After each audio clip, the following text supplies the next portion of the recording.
नमस्ते दोस्तों, स्वागत है आपका परीक्षा स्टडी 24 यूट्यूब चैनल पर। यदि आप चैनल पर नए हैं तो चैनल को सब्सक्राइब कर लें और घंटी वाले बटन को भी दबा लें। और इसे परीक्षा स्टडी यूट्यूब चैनल को शॉर्ट में PS24 भी कहते हैं। अगर आप यूट्यूब पर PS24 करके सर्च करोगे तो आपको परीक्षा स्टडी 24 यूट्यूब चैनल मिल जाएगा। देखते हैं दोस्तों, आज हम आपको बाल विकास पढ़ाएंगे। देखते हैं दोस्तों, बाल विकास में आपका ये टॉपिक है अधिगम के नियम। क्या है? अधिगम के नियम और अधिगम के सिद्धांत। ये आपके इस वीडियो में कंप्लीट हो जाएंगे और हम आपको सरल तरीके से समझाएंगे, एकदम बेसिक से, जिससे आप परीक्षा में इसे लिख सकें।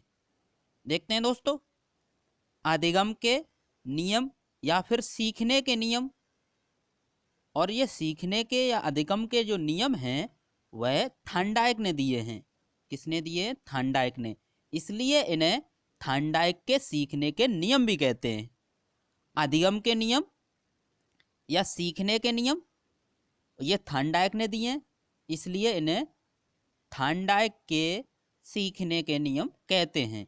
तो एक प्रश्न तो आपका यहीं से बन जाता है कि सीखने के नियम किसने दिए? तो सीखने के जो नियम हैं वह थांडाइक ने दिए हैं। नेक्स्ट देखते हैं दोस्तों, जो थांडाइक ने सीखने के नियम दिए हैं वो कितने हैं? 3 हैं। यानी जो मुख्य नियम हैं वो 3 हैं। तो आपके में प्रश्न कई बार पूछा गया है कि थांडाइक के सीखने के नियम बताइए और यह नियम कितने हैं इन्हें लिखिए। ये विकल्प में भी पूछा गया है कि थांडाइक के सीखने के नियम बताइए। अगर मुख्य नियम लिखे तब भी और नियम भी पूछे तब भी 3 ही बताएंगे, क्योंकि थांडाइक ने 2 नियम दिए हैं। एक तो मुख्य नियम दिया है, एक द्वितीय नियम दिए हैं। तो लेकिन जब पूछा जाता है कि थांडाइक के सीखने के नियम कितने हैं तो आप 3 बताएंगे। ये आप विशेषकर ध्यान रखें, कितने बताएंगे? 3। क्योंकि जो मुख्य चीज़ होती है वही गिनती में आती है, तो इसलिए आप कंफ्यूज ना हो। जो थांडाइक के सीखने के नियम हैं वो कितने हैं? 3। तो देखते हैं दोस्तों, थांडाइक के सीखने के मुख्य नियम। मुख्य नियम कौन कौन से हैं? तत्परता का नियम, अभ्यास का नियम, प्रभाव का नियम। तत्परता, अभ्यास, प्रभाव। तत्परता, अभ्यास, प्रभाव। तो आपको ये याद हो गए होंगे। 3 नियम है: तत्परता का नियम, अभ्यास का नियम, प्रभाव का नियम। तो इस प्रकार, और तत्परता का नियम है उसे तैर यानी तैयारी का नियम या प्रेरणा का नियम भी कहते हैं। अभ्यास का नियम है इसे उपयोग का नियम या अनुपयोग का नियम भी कहते हैं। प्रभाव का नियम इसे संतोष का नियम और परिणाम का नियम भी कहते हैं। तो इस प्रकार इसके जो उपनाम हैं इन्हें इस नाम से भी जाना जाता है। लेकिन जब आपके पेपर में पूछा जाए कि थांडाइक के सीखने के नियम लिखिए या मुख्य नियम लिखिए तो आप लिखेंगे तत्परता का नियम, अभ्यास का नियम, प्रभाव का नियम। नेक्स्ट देखते हैं दोस्तों, इनके बारे में पढ़ते हैं। तत्परता का नियम आपके पेपर में पूछा गया है। तत्परता का नियम, जब कोई बालक किसी कार्य को सीखने के लिए तैयार होता है यानी तत्पर रहता है, जब कोई बालक किसी कार्य को सीखने के लिए तत्पर रहता है तो वह उस कार्य को जल्दी सीख जाता है। तो ये क्या है? तत्परता का नियम है कि जब कोई बालक किसी कार्य को सीखने के लिए तत्पर है या तत्पर होता है तो वह जल्दी सीख लेता है। तो ये तत्परता का नियम है। अभ्यास का नियम, अभ्यास का नियम क्या है? जब कोई बालक किसी कार्य को बार बार करता है या बार बार दोहराता है, जब कोई बालक किसी कार्य को बार बार करता है या बार बार दोहराता है तो वह जल्दी सीख जाता है। और तत्परता में क्या है कि जब कोई बालक किसी कार्य को सीखने के लिए तैयार होता है या तत्पर रहता है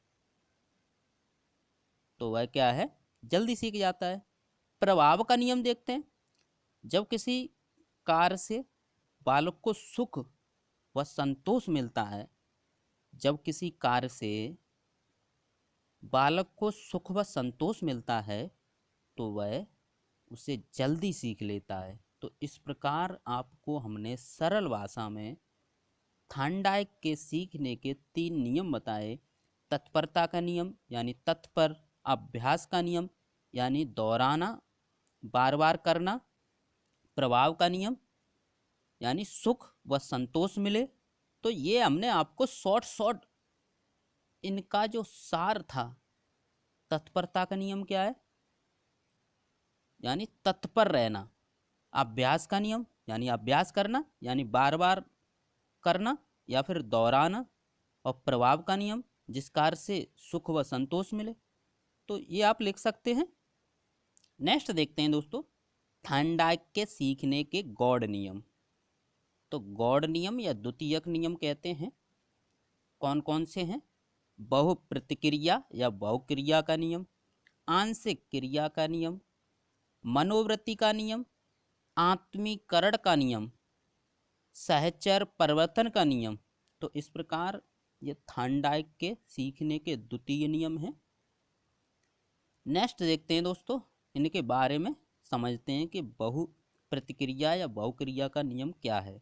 अगर आपसे डायरेक्ट पूछा जाए कि बहुक्रिया का नियम लिखिए या बहुक्रिया का नियम किसे कहते हैं, तो आप उसके अंदर लिख सकते हैं, जब कोई बालक नया कार्य करता है तो उसके प्रति, जब कोई बालक नया कार्य करता है तो उसके प्रति अनेक क्रियाएं करता है और उस कार्य को सीख जाता है।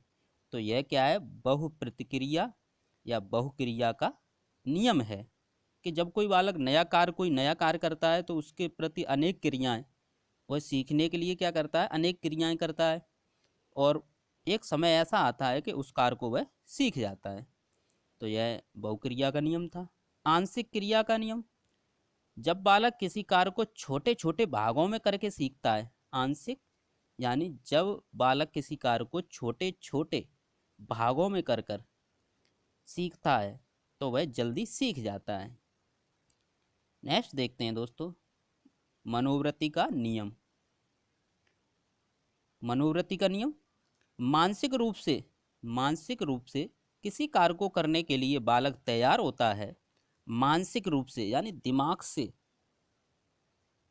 किसी कार्य को करने के लिए तैयार होता है तो वह उसे सीख जाता है, तो वह उस कार्य को जल्दी सीख जाता है। अब आप मानसिक रूप से तैयार ही नहीं है तो आप सीख नहीं पाएंगे। आत्मीकरण का नियम, आत्मीकरण का नियम समझते हैं। जब बालक किसी कार्य को सीखने से पूर्व, जब बालक किसी कार्य को सीखने से पूर्व उसका पुराने ज्ञान से संबंध बना लेता है तो वह जल्दी सीख जाता है।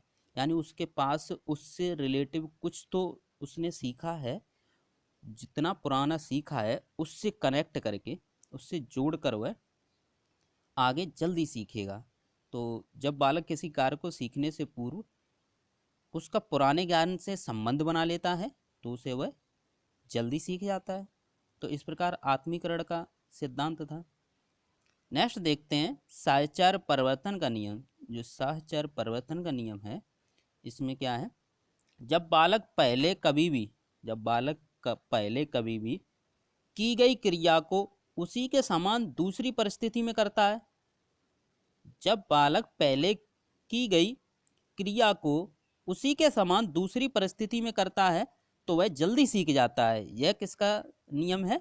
सहचर परिवर्तन का नियम। इस प्रकार आपने थांडाइक के मुख्य नियम और थांडाइक के गौड़ नियम देखे या द्वितीय नियम देखे, और हमने आपको बताया आपके पेपर में किस प्रकार से प्रश्न पूछे गए हैं।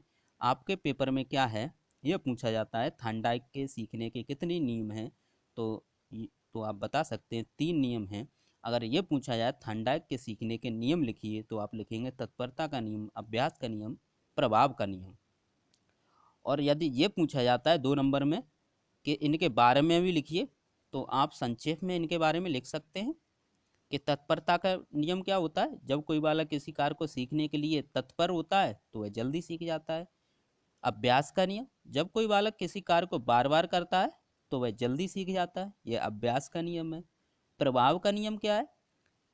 जिस कार्य से बालक को सुख व संतोष मिलता है उसे वह जल्दी सीख जाता है। तो इस प्रकार यह थांडाइक के सीखने के नियम थे। और अगर मुख्य नियम करके पूछा जाए तब भी आप लिखेंगे 3, या नियम पूछा जाए थार्नडाइक के नियम तो भी 3 ही बताएंगे।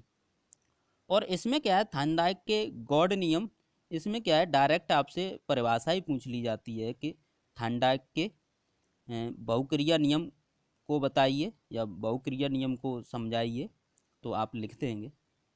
तो जो आपके गॉड नियम हैं उसमें इस प्रकार से आपके पेपर में प्रश्न पूछे गए हैं। देखते हैं दोस्तों, एक बार रिवीजन कर लेते हैं। बहुक्रिया का नियम क्या है, जब कोई बालक नया कार्य करता है तो उसके प्रति अनेक क्रियाएं करता है, कुछ गलत करेगा कुछ सही करेगा, लेकिन एक समय ऐसा आएगा कि वह सही करना सीख जाएगा। आंशिक क्रिया का नियम, आंशिक क्रिया का नियम है जब कोई पाठ है या कोई आपको कोई टॉपिक है याद नहीं हो रहा है तो उसे क्या करें कि टुकड़ों में बांट लें कि इतना हमें याद करना है, इतना फिर याद करना है, इतना थोड़ी देर में याद करना है। तो यही समझाया गया है कि जब बालक किसी कार्य को छोटे छोटे भागों में करके सीखता है तो वह जल्दी सीख जाता है। यही आप करके देख सकते हैं। ये नियम आपके लिए भी लागू होता है कि आपको यदि याद नहीं होता है, जिन छात्रों को याद नहीं होता है वह क्या करें, किसी टॉपिक की 4-4 लाइनें, 2-2 लाइनें, जितनी आपकी मानसिक क्षमता है, यानी जितनी आपकी मेमोरी है दिमाग की, उसी के अनुसार 2-2 4-4 लाइनें, और थोड़े थोड़े गैप के बाद आप पढ़ सकते हैं। थोड़ी अभी पढ़ ली, उसके बाद उसे कॉपी बंद कर कर रिवाइज करें, और उसके बाद अगर वो आप दोहरा सकते हो कॉपी बंद करके, तो उसके बाद थोड़ा फिर नेक्स्ट लाइनें याद करें। तो इस प्रकार आप कर सकते हैं। जिनको प्रॉब्लम होती है याद करने में, क्या होता है कि आप एक साथ सभी पढ़ लेते हैं तो आपका दिमाग इतना सर्च नहीं कर पाता है। तो आप ये बात ध्यान रखें, ये नियम आप पर लागू होता है, और इससे इससे आप अपनी मेमोरी को बढ़ा सकते हैं। कोई भी अगर याद किया हुआ अगर 3 बार रिवाइज कर लें तो वो लगभग सही से याद रहता है। यानी एक पर डे अगर आप दोहरा लें, और एक 7 दिन बाद दोहरा लें, और एक महीने बाद दोहरा लें, तो इस प्रकार 3 रिवीजन कर लेंगे तो आपको वो बात सही से याद रहेगी। और क्या है कि बहुत से छात्र होते हैं वो एक साथ पूरा ही लेसन, हम मान लेते हैं 3-4 पेज एक साथ याद कर लेते हैं, और फिर जब आप उसे उनसे पूछा जाता है तो उन्हें कुछ भी याद नहीं रहता। तो उनकी समस्या यही है कि आप टुकड़ों में याद करें, 2 लाइनें 4 लाइनें जितनी आपकी मेमोरी है, उन्हें कॉपी बंद करके रिवाइज करें, उसके बाद फिर याद करें, फिर कॉपी बंद करके रिवाइज करें। तो टुकड़ों में आप बांट के, या भाग, छोटे छोटे भागों में आप बांट के अपने मानसिक स्तर और आपके दिमाग की मेमोरी के अनुसार आप याद कर सकते हैं। नेक्स्ट देखते हैं दोस्तों, मनोवृत्ति का नियम। मनोवृत्ति का नियम क्या है, मानसिक रूप से किसी कार्य को करने के लिए बालक तैयार होता है, उसे वह जल्दी सीख जाता है। यह क्या है, मनोवृत्ति का नियम है। और आत्मीकरण का नियम क्या है, जब किसी कार्य को सीखने से पूर्व, जब बालक किसी कार्य को सीखने से पूर्व उसका पुराने ज्ञान से संबंध बना लेता है तो वह उसे जल्दी सीख जाता है। और सहचर का नियम था, सहचर का नियम, जब बालक पहले कभी भी की गई क्रिया को उसी के समान दूसरी परिस्थिति में करता है तो वह जल्दी सीख जाता है। तो ये क्या था आपका सहचर परिवर्तन का नियम। तो थॉर्नडाइक के नियम आपने एकदम सरल तरीके से समझे, और मेरी कोशिश यही रहती है कि आपको उस शब्द का अर्थ बता दिया जाए, उसका मतलब बता दिया जाए कि पूरा सार जो था वो क्या था, जो मेन पॉइंट। और हमारी कोशिश यह रहती है कि आप पॉइंट टू पॉइंट पढ़ें, जिससे आप पेपर में लिख सकें। हम जितना भी समझाने की कोशिश करते हैं, जो लिखा है उसी का एक्सप्लेन करते हैं, ज़्यादा बाहर से कुछ नहीं बताते, क्योंकि ऐसा होगा कि आपके एक दिन में 3 पेपर होंगे तो आपको दिक्कत होगी। तो हमारी कोशिश यह रहती है कि जो भी आपका टॉपिक है उससे रिलेटिव कुछ बातें आपको, कुछ मेन मेन पॉइंट याद तो रहें, और जो आपके पेपर में पूछा जाता है वही पॉइंट हम लिख रहे हैं। बाहर से कोई अलग से कोई एक्स्ट्रा पॉइंट ज़्यादा नहीं है। देखते हैं दोस्तों, नेक्स्ट अधिगम के सिद्धांत। देखते हैं दोस्तों, अधिगम के सिद्धांत। जो अधिगम के सिद्धांत हैं उनके बारे में पढ़ते हैं। थॉर्नडाइक, जो आपके थॉर्नडाइक थे मनोवैज्ञानिक, उन्होंने प्रयास एवं त्रुटि का सिद्धांत दिया है। थॉर्नडाइक ने कौन सा सिद्धांत दिया है, प्रयास एवं त्रुटि का सिद्धांत। तो यहाँ से क्या है, 3 प्रकार से आपके पेपर में प्रश्न पूछे गए हैं कि थार्नडाइक का सिद्धांत बताइए, और उन्होंने किस पर प्रयोग किया है ये भी बताना है। उन्होंने किस पर प्रयोग किया, थार्नडाइक ने बिल्ली पर प्रयोग किया। ये आपके अधिगम के सिद्धांत हैं। तो थार्नडाइक का जो अधिगम सिद्धांत है वह कौन सा है?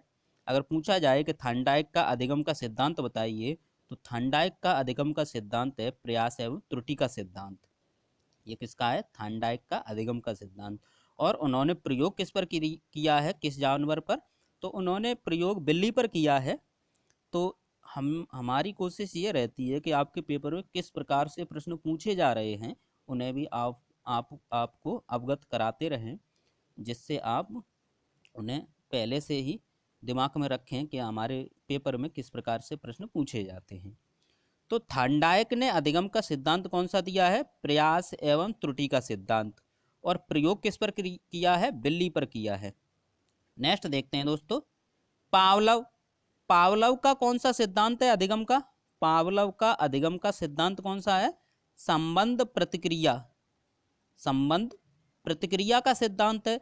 और इन्होंने जो प्रयोग किया है वह कुत्ते पर किया है। थार्नडाइक ने बिल्ली पर, पावलव ने कुत्ते पर। स्किनर का अधिगम सिद्धांत कौन सा है? स्किनर का अधिगम का सिद्धांत कौन सा है?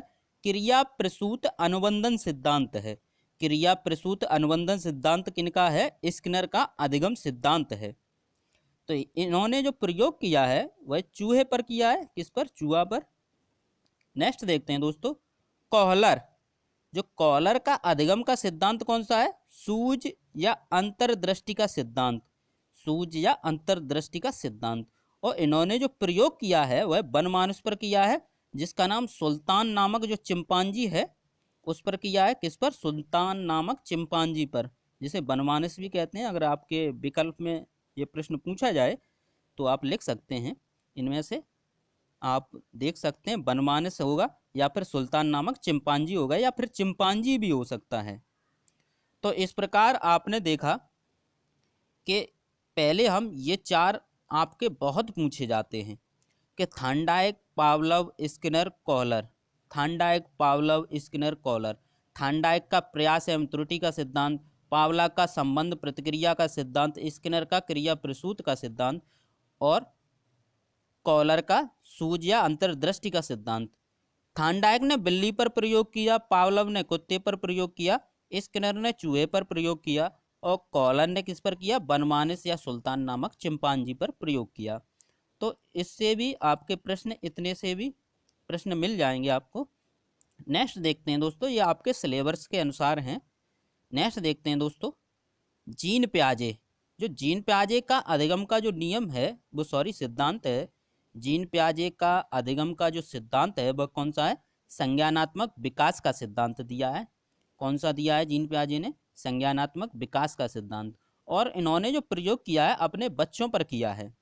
इन्होंने जो प्रयोग किया है वह अपने बच्चों पर किया है। नेक्स्ट देखते हैं, बूनर का। बूनर का अधिगम सिद्धांत कौन सा है? संरचनात्मक सिद्धांत है। यह बूनर का कौन सा है? संरचनात्मक अधिगम सिद्धांत है। यह संरचनात्मक सिद्धांत है। और हल का अधिगम सिद्धांत कौन सा है? प्रबलन। प्रबलन का सिद्धांत दिया है इन्होंने, या सबलीकरण का सिद्धांत दिया है। वाइगॉस्की का अधिगम सिद्धांत कौन सा है? सामाजिक सांस्कृतिक सिद्धांत है।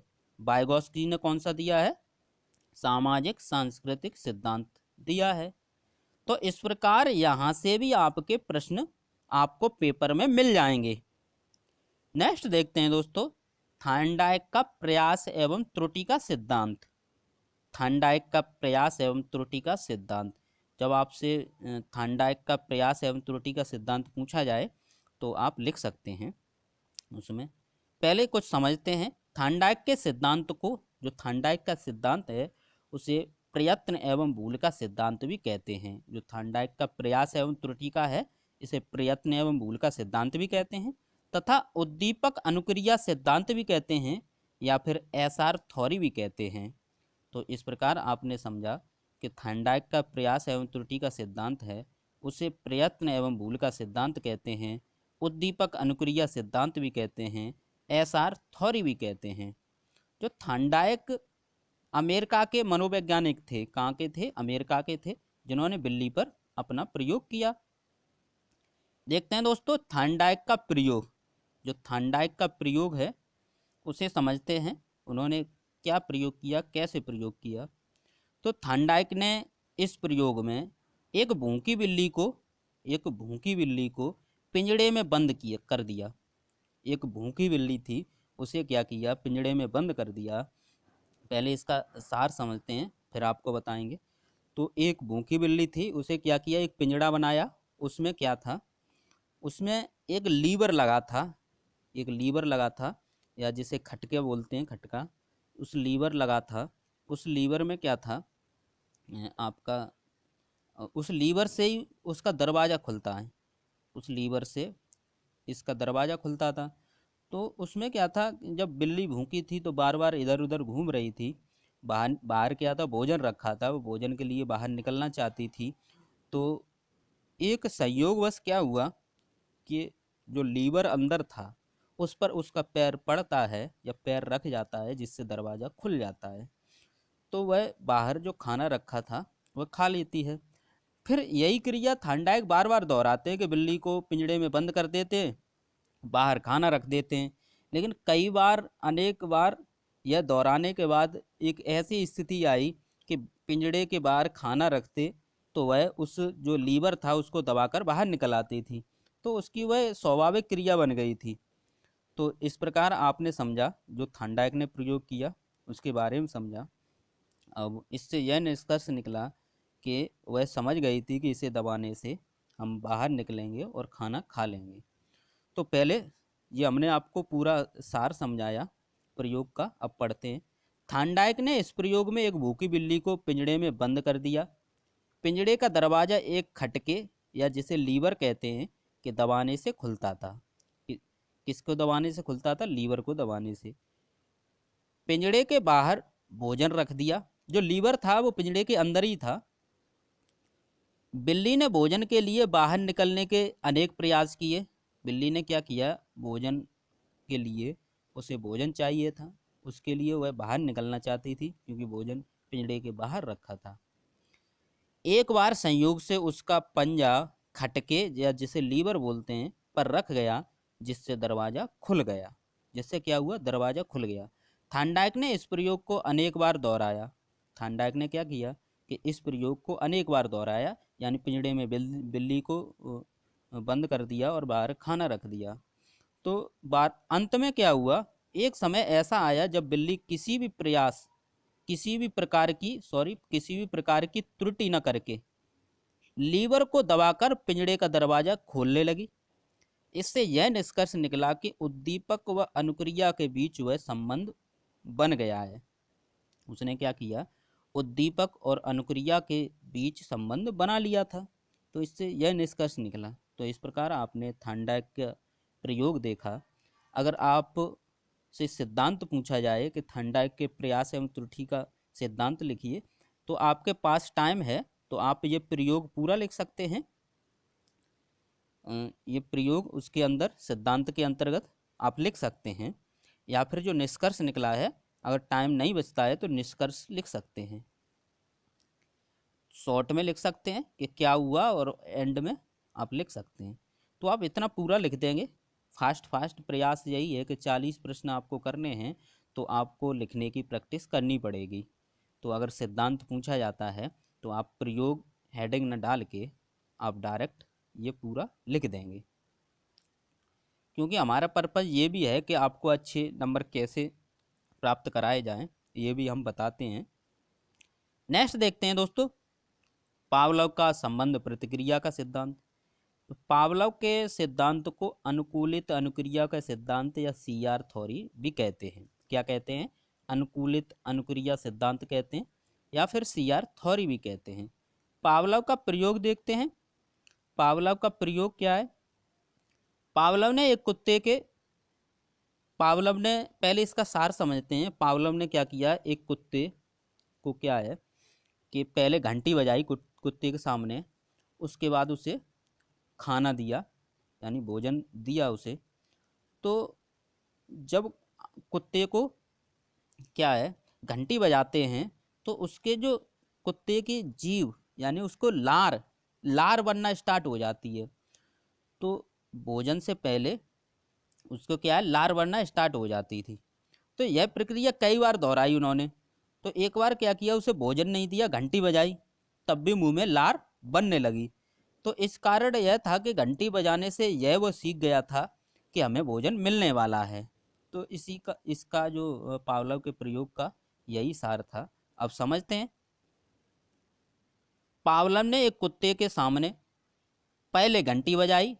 पावलोव ने क्या किया, एक कुत्ते के सामने पहले घंटी बजाई, फिर उसके सामने भोजन रखा और कुत्ता लार लार स्राव करने लगता है, यानी लार डालने लगता है। यह प्रक्रिया कई बार दोहराई गई। उसके बाद उन्होंने बिना भोजन दिए केवल घंटी बजाई, तब भी कुत्ते के मुंह में लार टपकने लगती है। इसका कारण यह था कि कुत्ते ने घंटी बजाने से यह सीख लिया था कि उसे भोजन मिलेगा। देखते हैं दोस्तों, भोजन को स्वाभाविक उद्दीपक तथा लार लार आने को स्वाभाविक अनुक्रिया कहते हैं। आपके पेपर में पूछा गया था कि लार आने को क्या कहते हैं, तो लार आने को स्वाभाविक अनुक्रिया कहते हैं और भोजन को स्वाभाविक उद्दीपक कहते हैं। निष्कर्ष यह निकलता है कि कुत्ते ने घंटी की आवाज को लार के आने से अनुबंधित या संबंधित कर लिया है। तो ये इस प्रयोग का आपका निष्कर्ष निकलता है। अगर आपसे पूछा जाए पावलोव का संबंध प्रतिक्रिया का सिद्धांत लिखिए, तो आप क्या लिखेंगे, तो आप ये लिख देंगे ये पूरा। नेक्स्ट देखते हैं दोस्तों, स्किनर का क्रिया प्रसूत अनुबंधन सिद्धांत। किसका है ये, स्किनर का क्रिया प्रसूत अनुबंधन सिद्धांत। स्किनर का क्रिया प्रसूत अनुबंधन सिद्धांत समझते हैं दोस्तों। स्किनर ने जो प्रयोग किया था वह चूहे पर किया था। उन्होंने क्या किया, एक चूहे को बॉक्स में बंद कर दिया। एक चूहे को क्या किया, बॉक्स में बंद कर दिया। फिर क्या किया, बॉक्स में क्या था, एक लीवर था, और लीवर को दबाने से क्या था, एक घंटी की आवाज़ आती थी। अगर लीवर दबेगा तो वहाँ से क्या है, एक घंटी की आवाज़ आएगी, और उसके बाद उसमें क्या है कि भोजन भोजन आता था। उसमें किसी के माध्यम से ऊपर से भोजन आता था। तो उसमें क्या था, इस प्रकार अनेक प्रयास उसने किए। तो एक बार क्या है कि लीवर पर पैर दब जाता है और भोजन गिर जाता है। तो जब यह क्रिया बार बार दोहराई तो चूहे को जब भूख लगती तो वह लीवर को दबा देता और उसे भोजन मिल जाता। तो उसने क्या, चूहे ने यह समझ लिया था कि हमारे लीवर दबाने से भोजन आ रहा है। देखते हैं दोस्तों स्किनर का प्रयोग। स्किनर ने एक भूखे चूहे को बॉक्स में बंद कर दिया। प्रारंभ में चूहा इधर उधर घूमता रहा तथा उछल कूद करता रहा। इन गतिविधियों से बॉक्स का लीवर दब गया तथा घंटी की आवाज़ के बाद उसे भोजन मिलता या मिल गया। इस प्रकार अनेक प्रयासों के बाद चूहा लीवर दबाकर भोजन गिराना सीख गया कि वह लीवर को दबाता और उसे भोजन प्राप्त हो जाता। निष्कर्ष निकला कि भोजन रूपी पुनर्बलन चूहे को लीवर दबाने के लिए प्रेरित करता है एवं पुनर्बलन के फलस्वरूप चूहा लीवर दबाकर भोजन प्राप्त करना सीख जाता है। तो इस प्रकार आपने स्किनर का प्रयोग देखा। तो जो स्किनर का सिद्धांत है वह क्रिया प्रसूत अनुबंधन सिद्धांत है, और उसमें यह आप लिख सकते हैं। अगर आपसे पूछा जाए तो आप इसे लिख सकते हैं। नेक्स्ट देखते हैं दोस्तों, कॉलर का सूज का सिद्धांत या अंतर्दृष्टि का सिद्धांत कहते हैं। कॉलर का प्रयोग देखते हैं। कॉलर ने जो प्रयोग किया था वो बर्मानिस या चिंपांजी नामक, जो उन्होंने सुल्तान नामक चिंपांजी पर किया था। कॉलर ने सुल्तान नामक चिंपांजी को एक कमरे में बंद कर दिया। उन्होंने क्या किया, इसका सार समझते हैं इसका पूरे का जो प्रयोग का।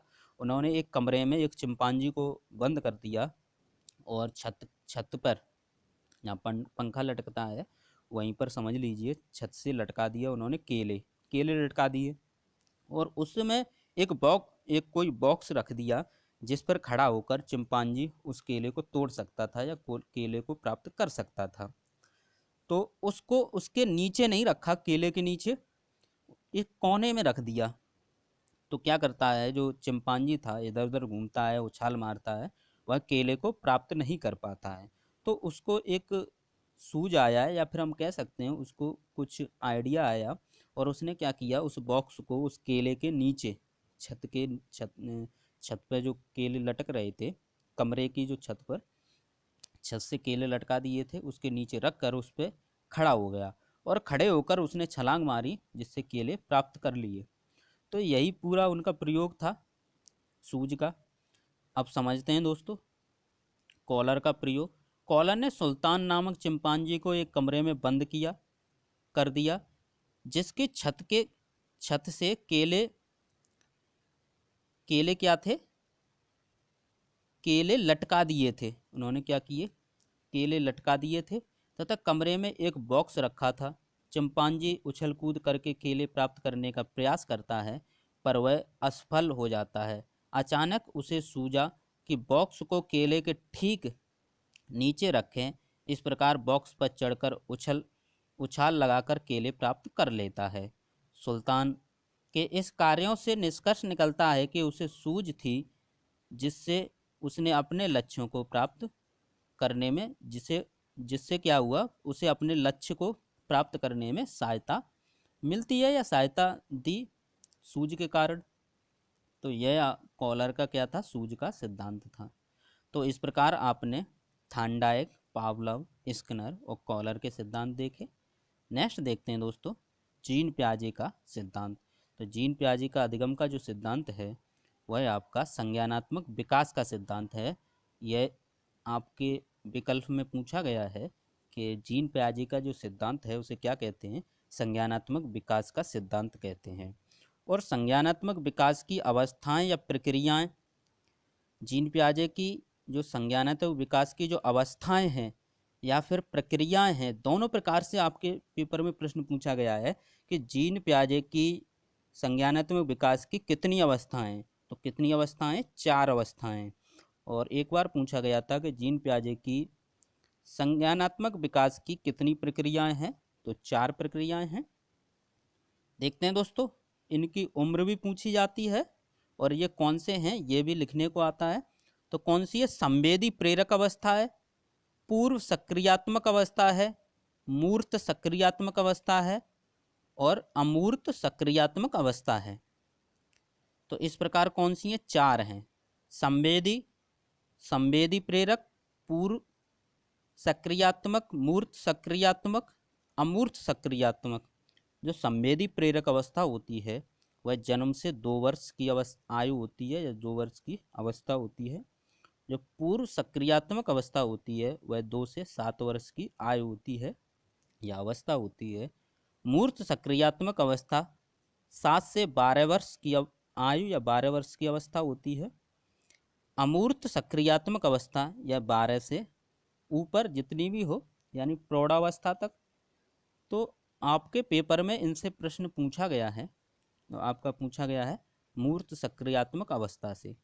तो आपके पेपर में 7 से 12 या 7 से 11 भी लिखा हो सकता है, एग्जामिनर आपको फंसा सकता है, तो आप कंफ्यूज ना हो।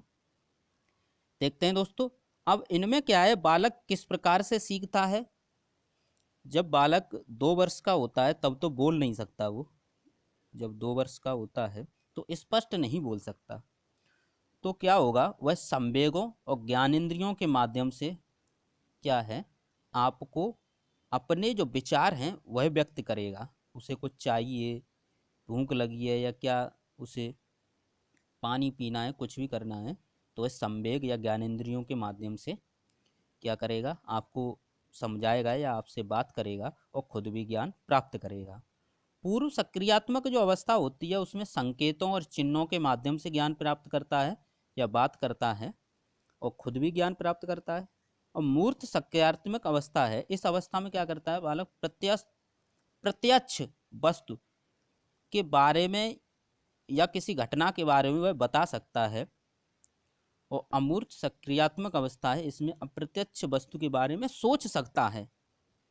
तो इतने से ही हमने पूरे आपके जीन पियाजे की अवस्थाओं का की व्याख्या कर दी।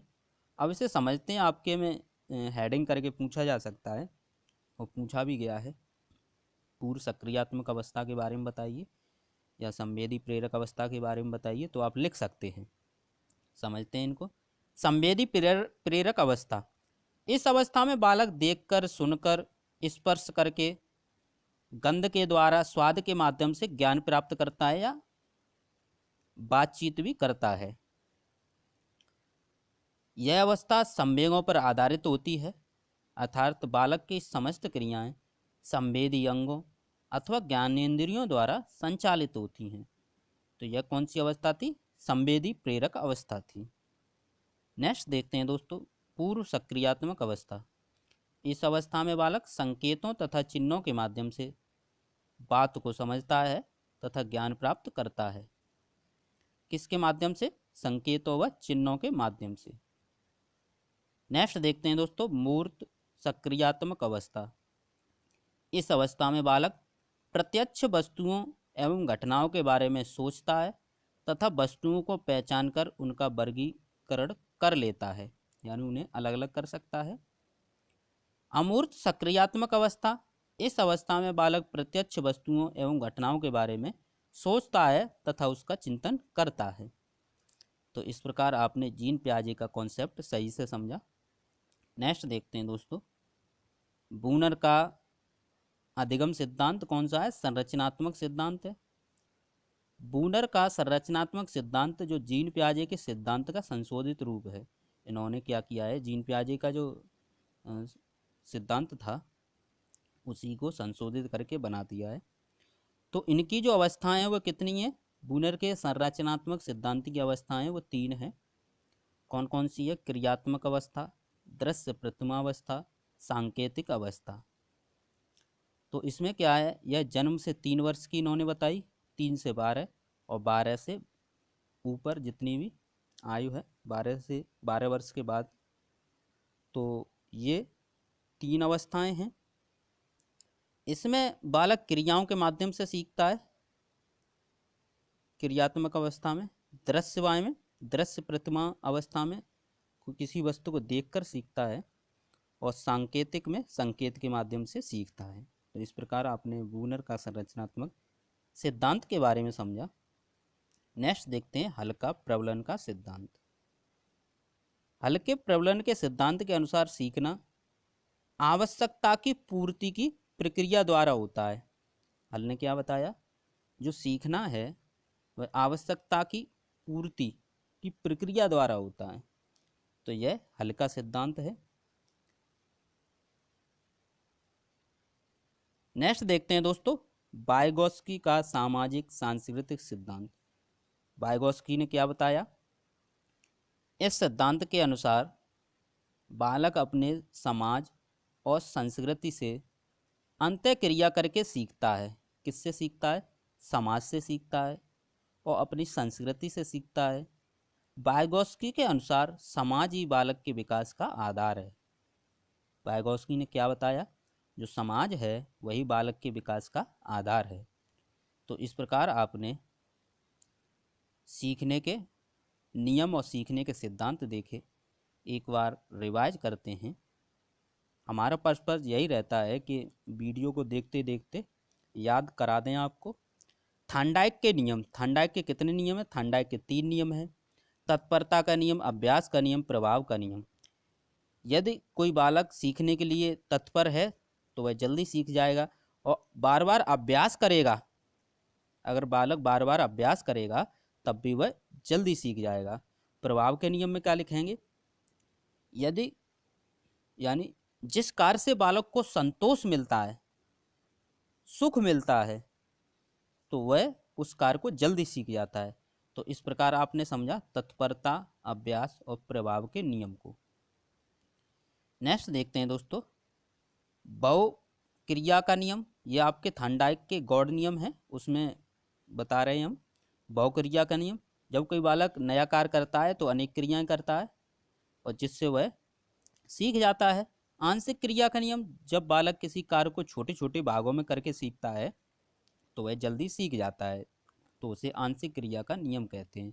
मनोवृत्ति का नियम, मानसिक रूप से किसी कार्य को करने के लिए बालक तैयार होता है तो उसे वह जल्दी सीख जाता है। इसे मानसिक या मनोवृत्ति का नियम भी कहते हैं।